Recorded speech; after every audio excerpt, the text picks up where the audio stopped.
Solusyon pala ng para mag-stop ng dumede si Sefi, ipagutom pala siya. Imagine, last time na nag-drink ka ng milk nung sleeping ka before you go to school. Ano siya? That was... What time? Mga 4 a.m. Then, hindi na kita binigyan. I'm not telling to people. I'm just recording this para may may history ako. May maki-check tayong... You're showing to people. I will not tell other people, okay? Para pakita ko lang sa'yo paglaki mo. Matuto ka din kung paano, anong gagawin sa magiging baby mo. Pag ayaw kumain ng magiging baby mo, di ba? So that you will learn from what happened, okay? Dapat pala pinapagutom nga, wag na bibigyan ng gatas.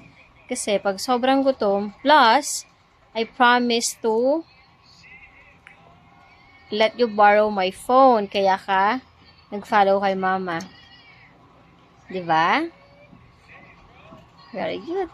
Next time naman, eat ka na ng rice. Apa?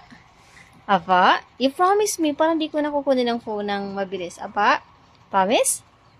Very good. For the first time, nag-eat ka na ng you follow mama. Tama si mama, di ba? O, sige na. Ay, takot ka kasing tumikim. Now you taste it na. Di ba, nasarapan ka? You eat more. First time mo mag-eat ng noodles, ng ganyan. Blow mo kasi mahingit pa. Kakain ka na ng rice next time, okay? Follow mama. Kain ka na ng rice. Papa? Uy. Next, promise mo, you will eat rice na next time, okay? Say opo. Say opo na, para di kukunin ng phone. Apa, ay, very good na, baby ko. You will be eating na ng foods.